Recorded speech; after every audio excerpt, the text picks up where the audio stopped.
ওযুর সময় মেয়েদের মাথায় কাপড় থাকতে হবে কিনা, মেয়েরা নামাজে গুনগুন করে সূরা পড়লে তাতে কি গুনাহ হওয়ার সম্ভাবনা আছে?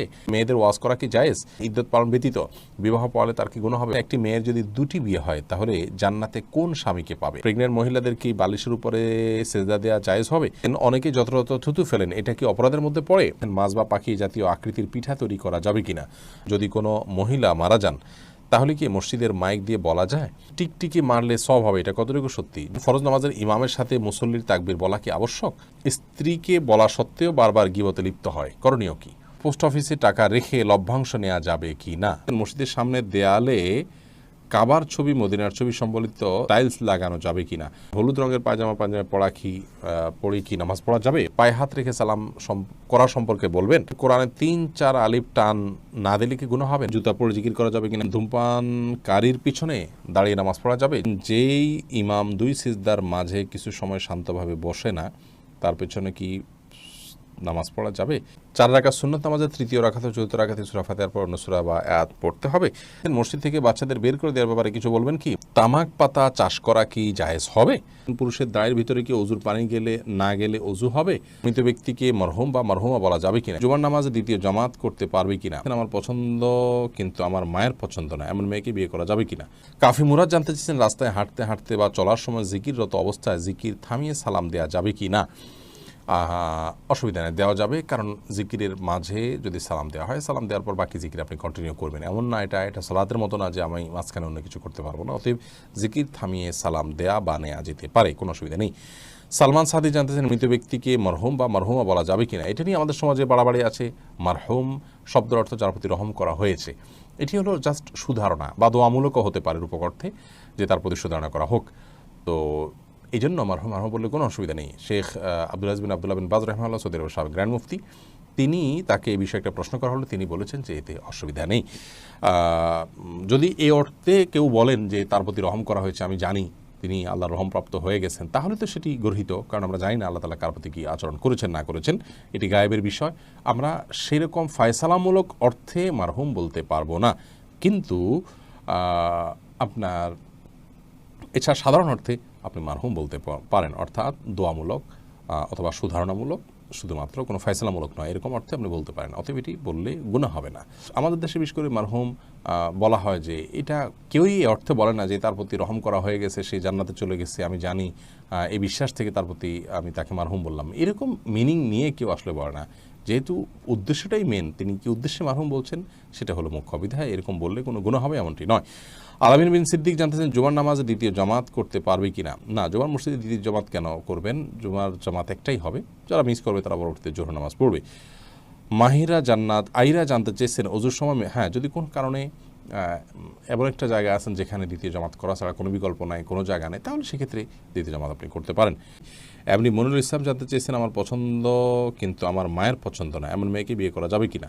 আপনার মা যদি শরিয়াই কোনো কারণে, ইসলামিক কোনো কারণে মেয়েকে অপছন্দ করে, তাহলে সেক্ষেত্রে তার সেই অপছন্দ করাটাকে আমলে নেওয়া আপনার উচিত।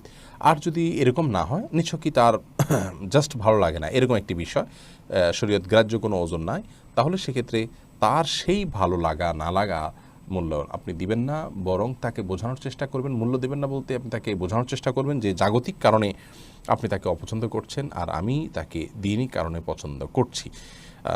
এ বিষয়ে এক্ষেত্রে তার আনুগত্য করতে হবে আপনার জন্য, এমন কোনো বাধ্যবাধকতা নেই। এরপরে শারমিন আখতার জানতে চেয়েছেন, জুতা পরে জিকির করা যাবে কিনা? কোনো অসুবিধা নয়, জুতা পরে অবস্থায় জিকির করতে কোনো নিষেধ নেই। সাইদ রানু ইসলাম জানতে চেয়েছেন, পুরুষের দাড়ির ভিতরে কি ওযুর পানি গেলে না গেলে ওযু হবে?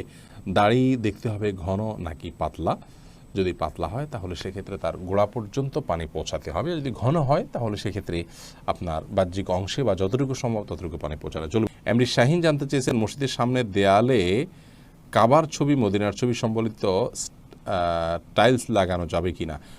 মসজিদের একেবারে সামনে এমন জায়গাতে এটি লাগানো উচিত নয় যে জায়গাতে মুসল্লিদের সালাতে তাদের দৃষ্টি চলে যায় এবং তার ফলে তাদের মনসংযোগে ব্যাঘাত সৃষ্টি হয়, এরকমভাবে লাগানো উচিত নয়।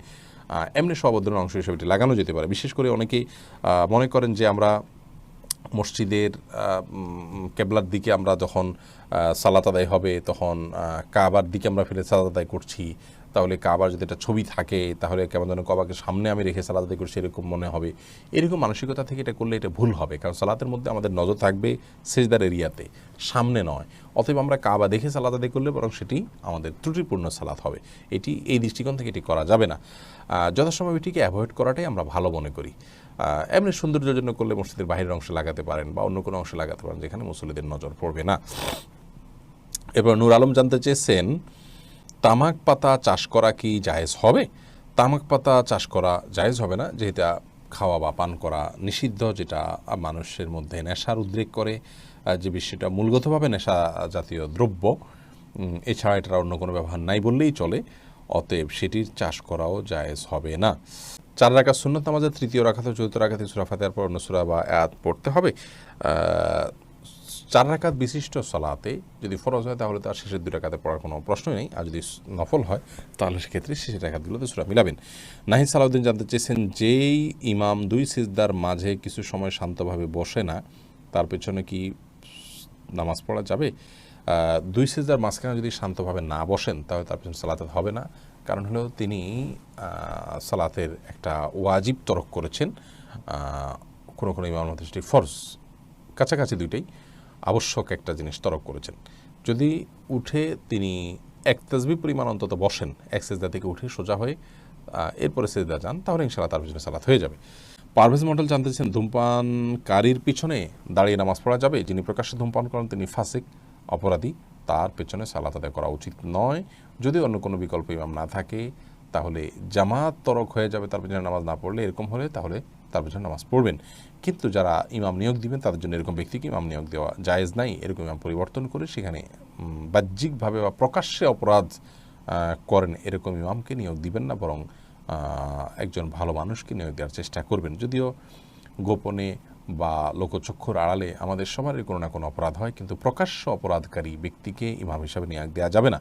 এতে একজন ইমামের প্রতি মানুষের অশ্রদ্ধা আসে, যার কাছ থেকে দেখে শিখবে, যাকে অনুসরণ করবে, এই লোকটা যদি দেখতেই দৃশ্যতই তার প্রতি অভক্তি আসা মতো কোনো কাজ থাকে তো সেটি ইমামের যে পদ সেটির সাথে যায় না। এরপরে আমিন আইডি থেকে আপনি জানতেছেন, পোস্ট অফিসে টাকা রেখে লভ্যাংশ নেওয়া যাবে কি না? না, পোস্ট অফিসে টাকা রেখে লভ্যাংশ নেওয়া যাবে না, কারণ এই লভ্যাংশটা স্পষ্ট সুদ। এমনি সাগর হোসেন জানতে চেয়েছেন, মসজিদ থেকে বাচ্চাদের বের করে দেওয়ার ব্যাপারে কিছু বলবেন কি? মসজিদ থেকে বাচ্চাদেরকে, বিশেষ করে যে সমস্ত বাচ্চারা 6-7 বছর, 8 বছর, 9 বছর বয়স হয়েছে, তারা দুষ্টামি করলেও তাদেরকে বের করে দেওয়া উচিত নয়। তাদের দুষ্টামিকে ধৈর্য ধারণ করা, সহ্য করাই হলো ইসলামের শিক্ষা। নবী করিম সাল্লাল্লাহু আলাইহি সাল্লামের সালাতে যাওয়ার পরে তার নাতি হাসান হোসেন রাদিয়াল্লাহু তাআলা আনহুমা তার কাঁধে পিঠে উঠে চড়ে বসতেন, এবং অন্যান্য সাহাবীদের বাচ্চারাও মসজিদে তাদেরকে নিয়ে আসতেন, এবং বাচ্চারা দুষ্টামি করবে, এই বিষয়গুলোকে সহনশীলতার সাথে দেখা উচিত। তবে বাচ্চা যদি একেবারে ছোট হয়, যেমন 3-4 বছরের বয়স, 5 বছর বয়স, যে সালাতের কিছুই বুঝে না, তাকে মসজিদে নিয়ে আসা উচিত নয়, কারণ তাতে তার তো কোনো উপকারিতা নাই, অন্যদের ক্ষতির দিক আছে। সে বিষয়টি মাথা রাখা উচিত। তবে যদি কারোর এমন হয় যে বাচ্চা নিয়ে আসা ছাড়া কোনো উপায় নাই, তাহলে সেক্ষেত্রে যথাসাধ্য বাচ্চা যেন অন্যদের ডিস্টার্ব না করে সে বিষয়টি খেয়াল করা উচিত। মিরাজ মালিক আপনি জানতে চেয়েছেন, স্ত্রীকে বলা সত্ত্বেও বারবার গীবতে লিপ্ত হয়, করণীয় কি? করণীয় একই, তাকে বোঝাবেন, আলটিমেটাম দিবেন, প্রয়োজনে সে গীবত করলে শুনবেন না, সরে যাবেন, এবং তাকে যতটুকু সম্ভব আপনার অভিমানের মাধ্যমে অন্যায় কাজ থেকে বিরত রাখার চেষ্টা করবেন, এবং এর পাশাপাশি নসিহা, সুন্দর আচরণ, দোয়া আল্লাহর কাছে, এগুলোকে অব্যাহত রাখবেন। গীবতের ভয়াবহতা সম্পর্কে তাকে বোঝাবেন, আলোচনা শোনাবেন, আর্টিকেল পড়াবেন, এবং নেককারদের সাথে তার সান্নিধ্য যেন হয় সে বিষয়টি খেয়াল করবেন। এমনি সোহাগ ভূঁইয়া জানতে চেয়েছেন, যদি কোনো মহিলা মারা যান তাহলে কি মসজিদের মাইক দিয়ে বলা যায়? মহিলা হোক আর পুরুষ হোক, মসজিদের মাইকে কারণ মৃত্যুর ঘোষণা দেওয়া উচিত নয়, কারণ মসজিদের মাইক দান করা হয়ে থাকে আজানের জন্য, সুতরাং সেই কাজটা করা উচিত। কেউ মারা গেছেন বা কেউ জন্মগ্রহণ করছে, একান্ত জাগতিক একটি বিষয়, এটা ঘোষণা দেওয়ার কিছু নেই। তবে হ্যাঁ, জানাজা সালাত হবে, কোথায় হবে, কী হবে, একটা ইবাদত, সেটি মানুষ কীভাবে সম্পাদন করতে পারে, এই বিষয়ে যদি কেউ জানান দেন সেটি ভিন্ন কথা। মোহাম্মদ রাকিব জানতে চেয়েছেন, লোক দেখানো নামাজ এবং আল্লাহর ভয়ে নামাজ পড়ার মধ্যে পার্থক্য কী? পার্থক্য হলো যে আল্লাহর ভয়ে সালাত বা আল্লাহর নির্দেশে সালাত আদায়কারী ব্যক্তি তিনি সালাতের দায়মুক্ত হবেন, এর জন্য আল্লাহর কাছে পুরস্কার পাবেন। আর মানুষ দেখানো সালাত আদায়ের জন্য কোনো সওয়াব তো পাবেই না, বরং রিয়া বা লৌকিকতার কারণে শিরকে আসগার বা ছোট শিরকের যে অপরাধ, সে অপরাধে অপরাধী হবেন এবং গুনাহে গুনাহগার হবেন। এই জন্য এই বিষয় থেকেও আল্লাহ তাআলা আমাদেরকে হেফাজত করুন এবং বাঁচিয়ে রাখুন। হোসাইন ইয়াডি থেকে জানতেছেন কোরআনে ৩-৪ আলিফ টান না দিলে কি গুনাহ হবে? না, ৩ আলিফ ৪ আলিফ যেগুলো আছে সেগুলোকে ৩ আলিফ ৪ আলিফ টানতে হবে, এমন কোনো আবশ্যক নয়। তবে যেগুলো ১ আলিফ টান সেগুলোকে ১ আলিফ টান না দিলেও অনেক সময় মিনিমাম ১ আলিফ টান না দিলে সেটা, বা ১ আলিফ টানের কাছাকাছি একটু টান না দিলে সেটি অর্থ পরিবর্তন হয়ে যেতে পারে। সেজন্য ওইটি ভিন্ন বিষয়, কিন্তু ৩ আলিফ ৪ আলিফের ভিতরে হুবহু ৩ আলিফ ৪ আলিফ টান দিতেই হবে, না দিলে গুনাহ হয়ে যাবে, ব্যাপারটি সেরকম নয়। তবে সাধ্য অনুযায়ী চেষ্টা আমাদের থাকা উচিত কোরআনকে তারতিলের সাথে, তাজউইদের সাথে তেলাওয়াত করা। আল্লাহ বলেছেন আরতিল কোরআন তারতিলা। এরপরে তানিশা ইসলাম মিম জানতে চেয়েছেন, মেয়েরা নামাজে গুনগুন করে সূরা পড়লে তাতে কি গুনাহ হওয়ার সম্ভাবনা আছে? গুনগুন করে যদি সূরা পড়ে তাহলে সেক্ষেত্রে সরাসরি গুনাহ হবে না, বিশেষ করে নিজে নিজে শুনতে পাচ্ছেন, সরাসরি গুনাহই হবে না, বিশেষ করে নিজে শুনতে পাচ্ছেন এরকম যদি হয় নিজের কান পর্যন্ত, তাহলে সেটি তো তিনি করতেই পারেন। নাজিমুদ্দিন জানতে চেয়েছেন, পায়ে হাত রেখে সালাম করা সম্পর্কে বলবেন। পায়ে হাত রেখে সালাম নাই শরীয়তে সালাম হলো মুখে আসসালামু আলাইকুম, পায়ে হাত রেখে কোনো সালাম হয় না ইসলামে। সোয়াব সদর আপনি জানতে চেয়েছেন, মসজিদে জামাত ছুটে গেলে স্বামী স্ত্রী মিলে জামাত করা যাবে কিনা? যাবে, স্বামীর সামনে দাঁড়াবেন, স্ত্রী পিছনে দাঁড়াবেন, এটা মাঝে মধ্যে হতে পারে, নিয়মিত এরকম করা উচিত নয়। হাফিজ হানিফ জানতে চেয়েছেন, ইদ্যত পালন ব্যতীত বিবাহ পাওয়ালে তার কি গুনাহ হবে? অবশ্যই গুনাহ হবে। কোনো স্ত্রী মারা গেলে, কোনো স্বামী মারা গেলে অথবা তালাকপ্রাপ্ত হলে তার যে ইদ্যত আছে সেই ইদ্যত পূরণ করতে হবে। স্বামী মারা গেলে 4 মাস 10 দিন তাকে অপেক্ষা করতে হবে, আর যদি তালাক দিয়ে দেয় তাহলে 3 মাস তাকে অপেক্ষা করতে হবে, তারপরে তিনি বিবাহ বন্ধনে আবদ্ধ হবেন। তার আগে বিবাহ করা জায়েজ নয়, বিবাহ পড়ানো জায়েজ নয়। মাহিরা জান্নাত আইরা জানতে চেয়েছেন, ওজুর সময় মেয়েদের মাথায় কাপড় থাকতে হবে কিনা? ওজুর সময় মাথায় কাপড় থাকা কোনো আবশ্যক কোনো কিছু না। এমনি আশিক জানতেছেন, একটি মেয়ের যদি 2টি বিয়ে হয় তাহলে জান্নাতে কোন স্বামীকে পাবে? একমাত্র আল্লাহ তাআলা ভালো জানেন। এটার মূল উত্তর, বাহ্যত মনে হয় যে শেষ স্বামী যিনি থাকবেন তার সাথে তার জান্নাতে থাকা হবে, কিন্তু এই বিষয়ে অদৃশ্য জগতের বিষয় একমাত্র আল্লাহ তাআলা ভালো জানেন। ওমর তাওহিদ জানতে চেয়েছেন, হলুদ রঙের পায়জামা পরে কি নামাজ পড়া যাবে? হলুদ রঙের পোশাক পরার ব্যাপারে শরীয়তের নিষেধাজ্ঞা কোনো কোনো হাদিস থেকে পাওয়া যায়, মহিলাদের জন্য এটি নিষিদ্ধ নয়। এরপরে এইচ.এম. মাসুদুর রহমান জানতে চেয়েছেন, ফরজ নামাজের ইমামের সাথে মুসল্লির তাকবীর বলা কি আবশ্যক? অবশ্যই ফরজ নামাজে ইমামের সাথে মুসল্লিকেও তাকবীর পাঠ করতে হবে। এরপরে আসাদুল্লাহ জানতে চেয়েছেন, টিকটিকি মারলে সওয়াব হবে, এটা কতটুকু সত্যি? জি, এটি বিভিন্ন হাদিস থেকে প্রমাণিত হয়, তবে আমাদের সমাজে টিকটিকি আছে, এই টিকটিকি কিনা সেটা নিয়ে অবশ্য আলোচনা আছে, এবং আপনার কেন এটি মারলে সওয়াব হবে সেটা নিয়েও দীর্ঘ আলোচনা আছে। এ বিষয়ে আমাদের একটা ভিডিও আছে, সেটি দেখে নেওয়ার চেষ্টা করবেন, দীর্ঘ আলোচনা করার মতো বিষয় এখানে আছে। বেলা ফুরাবার আগে এর দিকে জানতে চেয়েছেন, মাছ বা পাখি জাতীয় আকৃতির পিঠা তৈরি করা যাবে কিনা? যদি পরিপূর্ণভাবে তার আকৃতি বোঝা না যায়, জাস্ট শেপটা ওইরকম বোঝা যায়, তাহলে এটা করা যাবে, অসুবিধা নেই। কিন্তু যদি চোখ, মুখ, কান ইত্যাদি আলাদা বোঝা যায় তাহলে সেটা তৈরি করা যাবে না, এটা গুনাহের কারণ হবে। প্রেগনেন্ট মহিলাদের কি বালিশের উপরে সেজদা দেওয়া জায়েজ হবে? যদি এমন হয় যে তিনি সেজদা করতে পারেন না স্বাভাবিক অবস্থা, তাহলে সেক্ষেত্রে তিনি ইশারা করে সেজদা দিবেন, বালিশ রেখে সেখানে সেজদা দেওয়ার কোনো প্রয়োজন নাই। যদি তিনি স্বাভাবিক সেজদা দিতে না পারেন তাহলে একটু ঝুঁকে রুকে নিয়ত করবেন, আর একটু বেশি ঝুঁকে সেজদা নিয়ত করবেন, তাতে চলবে ইনশাআল্লাহ বিদিনিল্লাহ। হাফেজা তাকরিমা তাবাসসুম জানতেছেন, মেয়েদের ওয়াজ করা কি জায়েজ? মেয়েদের ওয়াজ মেয়েদের মধ্যে হতে পারে, কোরআন হাদিসের আলোকে হবে, মন গড়া কোনো কিচ্ছা কাহিনী হবে না, যা জানবে না তা বলা যাবে না, দায়িত্বশীলতার সাথে বলতে হবে, যেটুকু জানা যায় সেটুকু মেয়েরা মেয়েদেরকে বলতে পারে।